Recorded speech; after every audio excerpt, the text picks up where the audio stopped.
সমাজ কল্যাণ মন্ত্রী এজেড.এম জাহিদ হোসেন বলেছেন, পতিত স্বৈরাচার বলেছিল নির্বাচনে বিএনপি 10টি সিটও পাবে না, কিন্তু জনগণের ভালোবাসায় সে কথা ভুল প্রমাণ হয়েছে। আর স্বাস্থ্যমন্ত্রী সর্দার সাখাওয়াত হোসেনের মন্তব্য, মুক্তিযোদ্ধারাই দিয়েছেন দেশের সার্বভৌমত্ব ও নিজস্ব সেনাবাহিনী। নতুন প্রজন্ম মুক্তিযুদ্ধের চেতনা ভুলে গেলে দেশের মেরুদণ্ড নষ্ট হয়ে যাবে। বাংলাদেশ মেডিকেল বিশ্ববিদ্যালয়ের শহীদ ডাক্তার মিলন হলে আয়োজিত স্মরণসভায় এসব কথা বলেন তারা। হাসিবুল ইসলাম শান্তর প্রতিবেদন। বাংলাদেশ মেডিকেল বিশ্ববিদ্যালয়ের সাবেক শিক্ষক, বীর মুক্তিযোদ্ধা ও বিশিষ্ট চক্ষু বিশেষজ্ঞ অধ্যাপক ডাক্তার মোহাম্মদ আব্দুল কুদ্দুসের স্মরণে এই স্মরণসভা।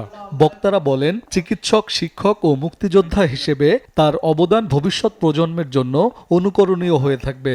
বেগম খালেদা জিয়ার প্রাক্তন শ্রদ্ধেয় প্রধানমন্ত্রী যখন জেলখানায় বন্দি জীবন কাটাচ্ছেন, তখন প্রথম যে মেডিকেল বোর্ড তৈরি করা হয়েছিল অফিসিয়ালি ওনাকে দেখতে যাওয়ার জন্য, সেই মেডিকেল বোর্ডের প্রধান ছিলাম আমি।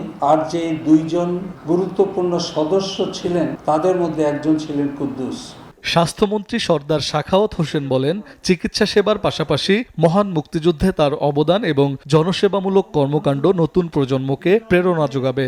৭১-এর চেতনায় এই প্রজন্ম গড়ে না উঠলে ভবিষ্যৎ বাংলাদেশ নিয়ে শঙ্কায় থাকতে হবে।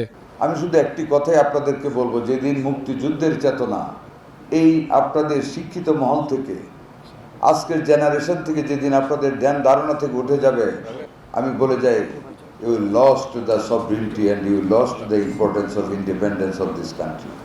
অনেকে ৭১-এর সাথে অনেক কিছুকে তুলনা করতে চায়, এটা একটাবার ভাবুন ৭১ কি দিয়েছে, এই কুদ্দুস ভাইরা কি দিয়েছে।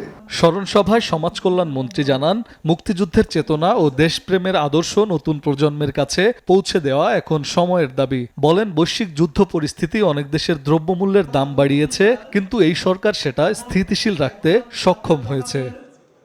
ওনাদের যে অবদান জাতি সবসময় সম্মানের সঙ্গে করে, এবং ওনাদের যে অর্জন, অর্থাৎ আমাদের আজকের যে অবস্থান, আমি সবসময় বলি, দেশ যদি স্বাধীন না হতো আমি হয়তো বনে বাজারে মাছ টাছ ধরতাম, এই পর্যায়ে আসতে পারতাম কিনা এটা হলফ করে বলা যায় না। কিন্তু এই দেশ, এই পতাকা, এই ভূখণ্ড, এই সার্বভৌমত্ব আমাদেরকে আজকে সম্মান দিয়েছে। বক্তারা বলেন, ডাক্তার আব্দুল কুদ্দুসকে মানবিকতা, সততা ও দেশপ্রেমের প্রতীক হিসেবে স্মরণীয় হয়ে থাকবেন নতুন প্রজন্মের সামনে।